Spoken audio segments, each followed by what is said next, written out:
And Tag is here, says, hello, Mehran. 29, male from India. Thank you for that.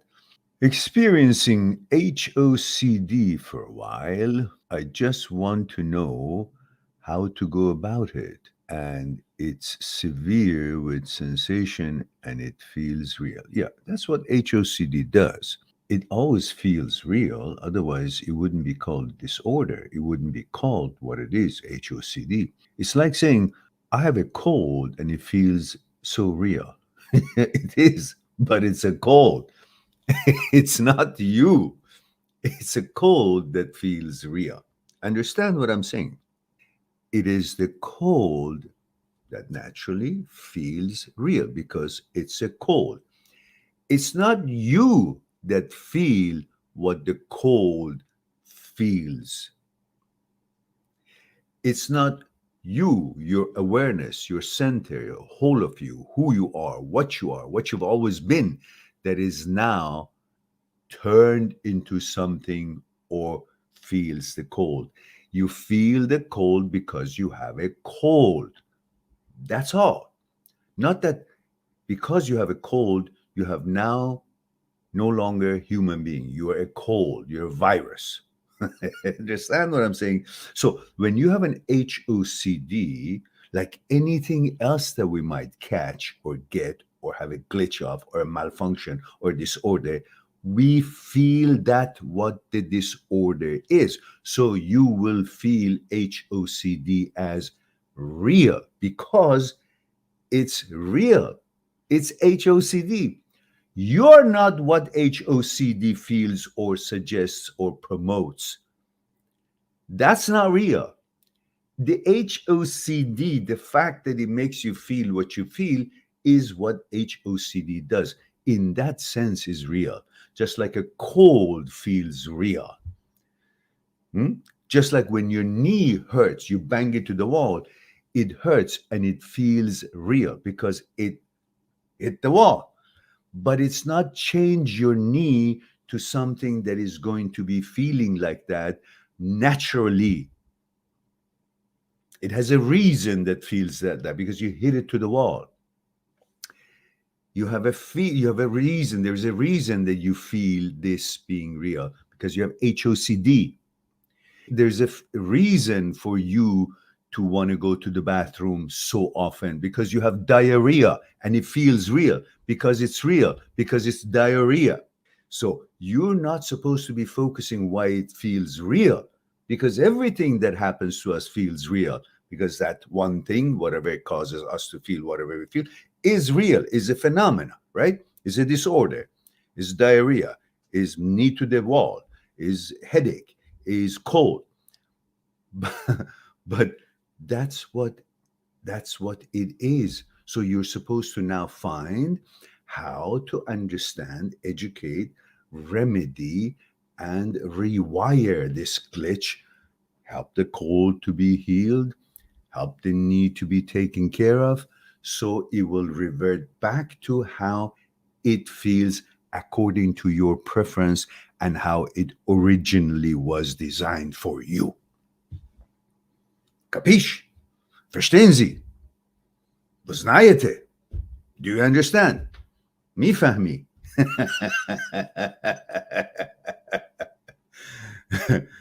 Comprend? Comprehende? So, that's it. So, what's the surprise? What's the panic? Just like anything else. You got diarrhea, you got to figure out what to do. It'll all be okay.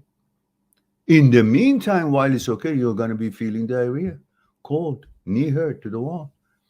These things are going to feel that way. But focus on the fact that it feels real. So that means I am it. No, everything feels real. Ouch, feels real. So that means I am now having a head that will always hurt. If it hurts because I hit it, that feels real. But it hasn't changed the idea that my head is not normally feels hurt or pain. When I know that this hand's supposed to be away from hitting my head.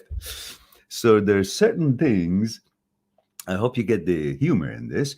So there are certain things that you got to do, you got to learn, you got to educate yourself about what OCD is, the roots of it, what HOCD as a subset of OCD is, how to rewire your brain, how to use the teachings of Dr.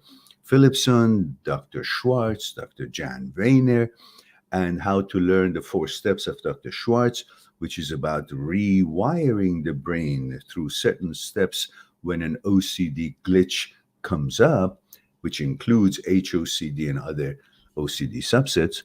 And then you regain, but you got to be resilient.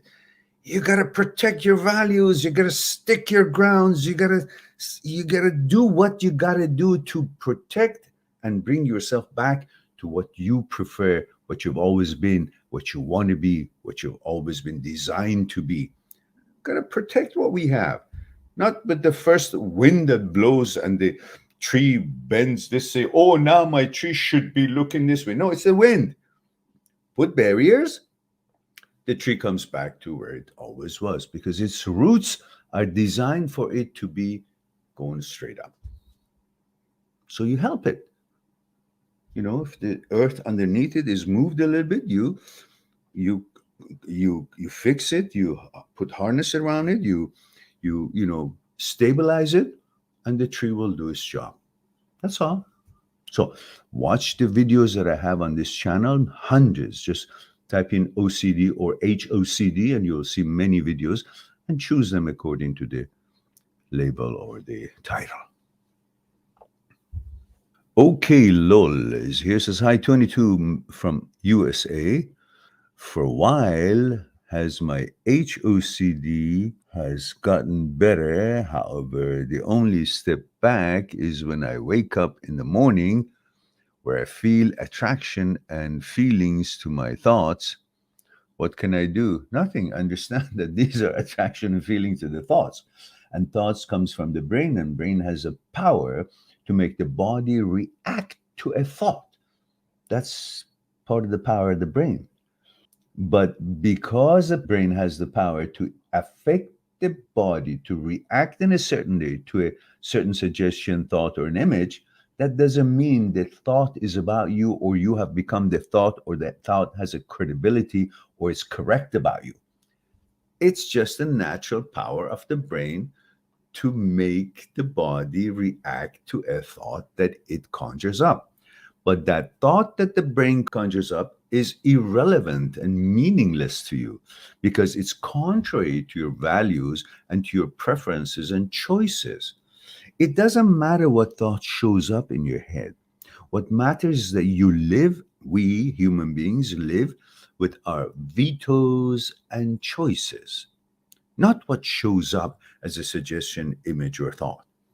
It is like saying when you're walking in the street and people say, suggest, or introduce anything, you're supposed to do them, or say anything about you, then that's what you are because they said so. No. You hear it and it's irrelevant, you move on. That's the fact. But if you treat the brain as you, then you're in trouble. Because you have to understand that this brain is not you. You're not the brain. It's like saying your liver is you. It's an organ, is part of the apparatuses that is necessary for the proper function or for facilitating what you want to achieve in this life. You gotta have a kidney, you gotta have a liver, intestine, heart, brain. All of these facilitate your livelihood. But these are mechanical machines. They're organs. They're not you. You are the awareness that knows that you have a liver, you have a kidney, you have a heart, you have a brain, that you are aware of a thought showing up. Then you judge the thought. You're above the brain's function and mandate and the program. Every organ in our body has a job to do. The kidney filters your blood. The liver detoxifies the stuff that you get ingested, comes your system. Brain makes thoughts. But it's not your smarts, it's not your intellect. Dr. Speary and Dr. Penfield, Dr. Owen, Dr. Libet, brilliant neuroscientists and neurosurgeons, through their career, they have done thousands of experiences on brain. And Dr. Speary and Dr. Penfield, surgeons, they've done surgery on a brain. And usually when they do the surgery, because the brain doesn't have any nerves, the patient is awake by anesthesia. They go into the skull. Once they're through the skull, the brain itself doesn't have nervous system to feel the pain. Therefore, they were able to cooperate with the surgeons to help study what's happening in the brain. The surgeons were able to stimulate parts of the brain to create maybe a hand movement, or occipital point was stimulated, and there's some kind of a light and eyesight was stimulated. Some parts was able to create a motoring, like the limb was moving, or a sound speech center. So they could localize the speech center, they could localize sight center, they could localize mobility center, but they could never localize intellect center, math center, compassionate center, love center. They could not localize intelligence center. So the brain is not intellect and it's not intelligent, it's a machine. And that machine is part of the stuff that you have somehow, universe, nature, God, whatever you want to call it, have bestowed upon you for facilitating your livelihood. Therefore, you cannot consider what comes out of the brain as part of its job to make thoughts are credible. You're supposed to judge it. Your awareness, which is aware of the function of all these things in your body, will have the choice to gauge the quality of this that has been uttered by the brain or suggested by the brain. Is it useful for me? Is it meaningless to me? Is it something I should pay attention to, or let it die by the wayside? You are beyond the brain. There are aspects of you and the mind that the brain cannot reach. This is what Aristotle talked about 1,000 years ago, and the modern science now has been able to prove it beyond the shadow of the doubt that you're not the brain, brain is not you, and that there are aspects of you and the mind that the brain cannot even reach. But you, as the awareness, can judge what the brain utters to see if it's useful to you, if it's in line to your values or not. That's how you help yourself, using the teachings of Dr. Schwartz and other experts in the business, to learn how to rewire your brain. And remember, the brain that you're counting on and you're being bamboozled by so much these days in different ways, that's why we have so many mental issues among the people around the world, which the biggest mental issue is now what the Prime Minister of Canada and France, Macron, and the asshole Klaus Schwab and the Gates and all these things are having mental fucked upness, which are they're actually fucking up the world with all these plans to harm people. So mental issues are not limited to one or two people. It's all over. Why? Because brain is an apparatus that goes through malfunctions and disorders. And you know, this brain that we now have and so much trouble we endure in different ways and shapes or form, we didn't have this 40,000 years ago. 40,000 years ago, human being was just like what it was, a little bit more developed since millions of years ago, was living like an animal, everything instinctive. That's why we didn't have much problems. We would run, hunt, sleep, have sex, and everything was clear. Our sexuality was not in question because there was no brain that could think or speak to give meanings to words and to take suggestions and become doubtful and have glitches in the function of the brain. Everything was instinctive. And because we weren't able to think or speak, we had no problems. There were no mental problems the way we have it today. Why? Because there were no thoughts. Because thoughts are the roots of all problems. All these HOCD, OCD, these are all thought-based problems. not biological problems. These are psychological problems. And we didn't have these problems when we didn't have this brain.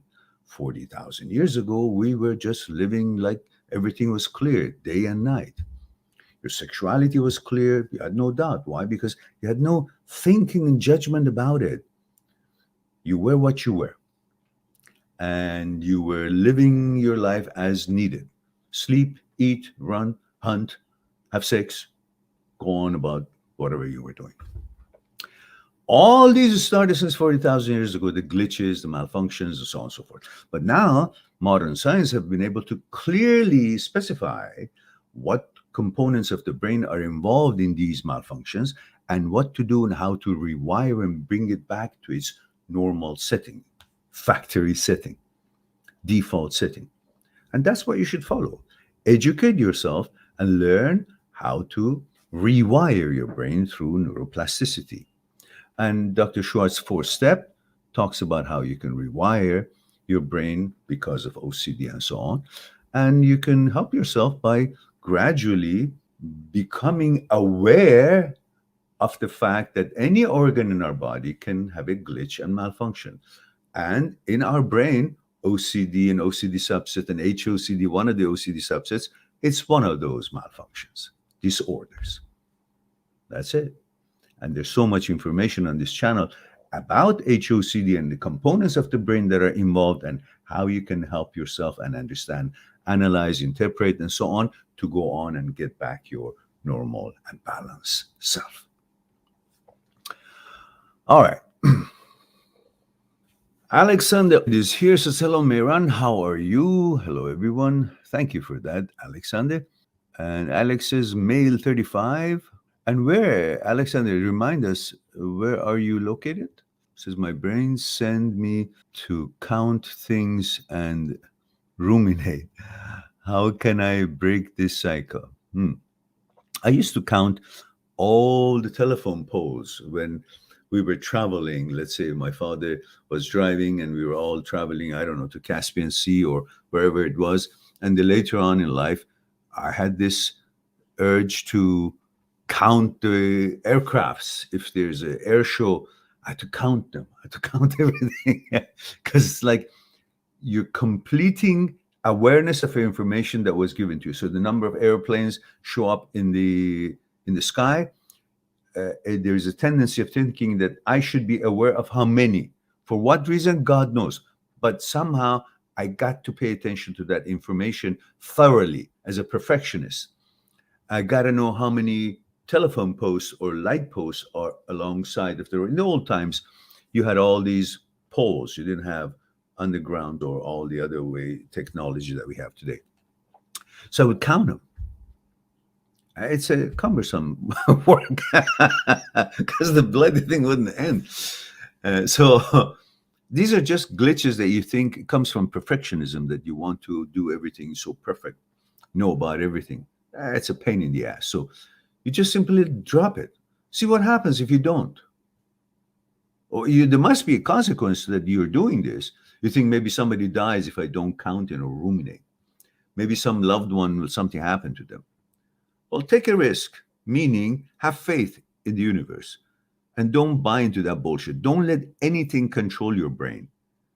Not a human being, no drinks, no drugs, no nothing that controls your brain. Do not allow anything to be controlling of you, including the fucking governments around the world.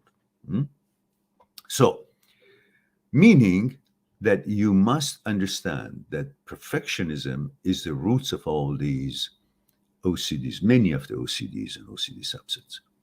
Because we consider ourselves the best of the best. We got to know everything. We got to protect everything. We got to protect our loved ones. We got to do whatever we can to protect them. And somehow, because we don't know how, we kind of have this barter deal with some watcher, observer that is watching our lives. And we want to protect our loved ones. So we create this kind of a system that if I touch the light switch 50 million times, then everything would be balanced and no harm will come to my loved ones. If I count all these things and ruminate about these, try to fix things that already happened, but I didn't like the way the things went. So I'm going into my memory, trying to reshape the history or change it, because that would be a better way of handling things, which I couldn't do it at the time. These are all coming from perfectionism and trying to protect. It's like a responsibility OCD, trying to protect everybody.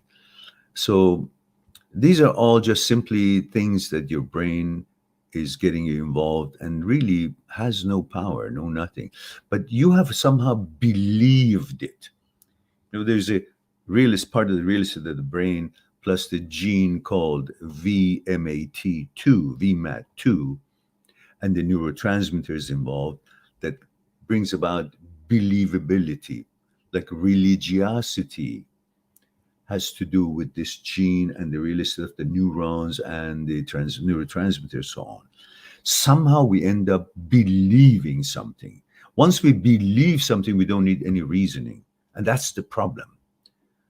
That you should be aware of, why am I believing this if there's no real solid evidence about, like, that's not going to do anything if I touch that light switch 50 million times. Whether I do it or not, nothing's going to happen to my dad.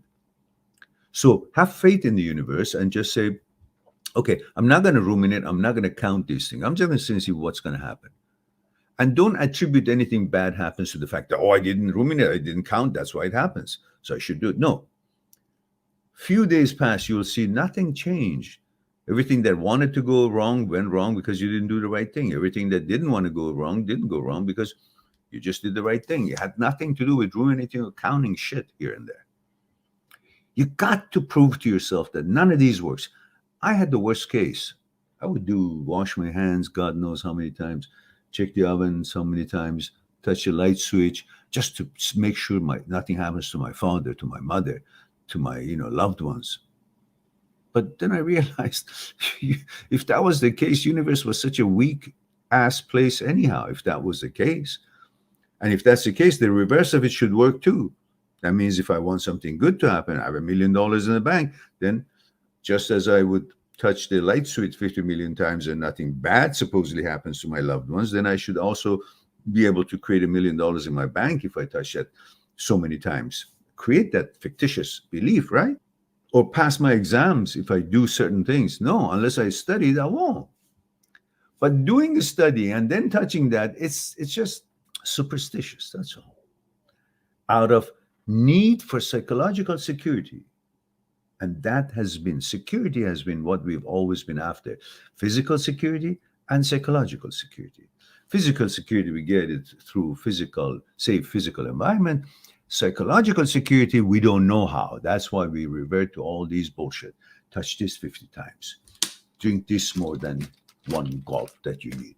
Few times. Put this on the ground, on the table 3 times. Have things lined up on the table just to make sure. These are all glitches of the brain trying to create that psychological security that is never attainable because there is no certainty in this life. But we're seeking that certainty. That's why we're doing all kind of crazy things to create that certainty.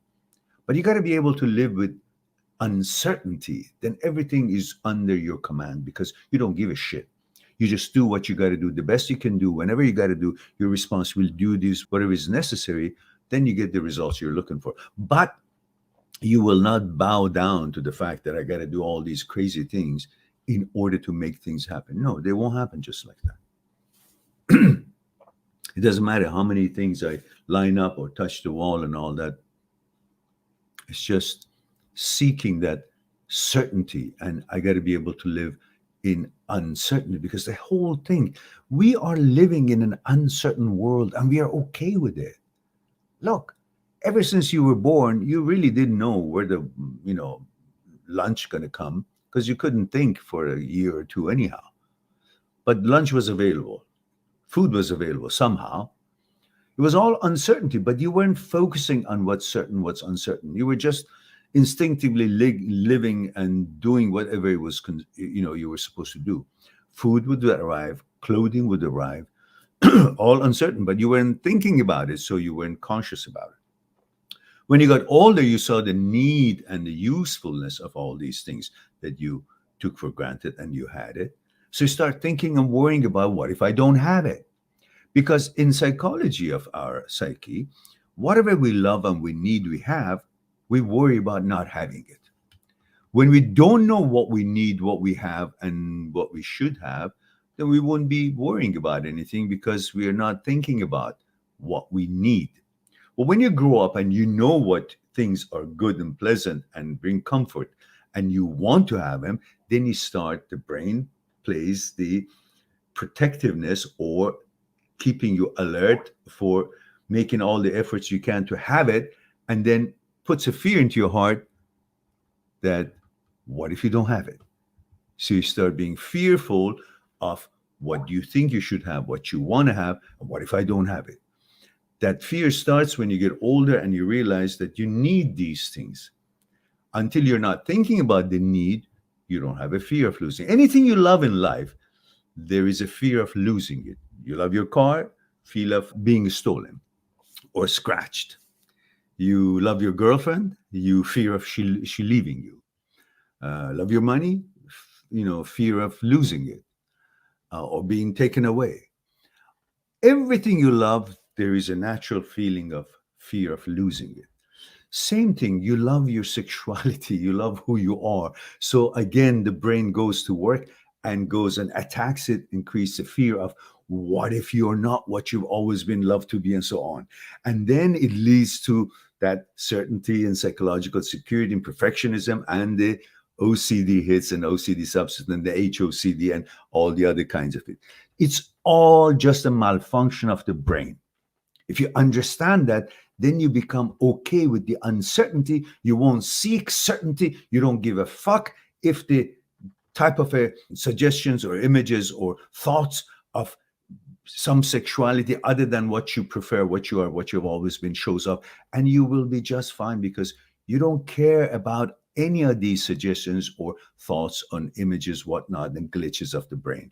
All you care about is your power to veto and choose whatever it is, thoughts, suggestions, friendship, offerings, whatever it is. You have the ultimate power of choosing or vetoing.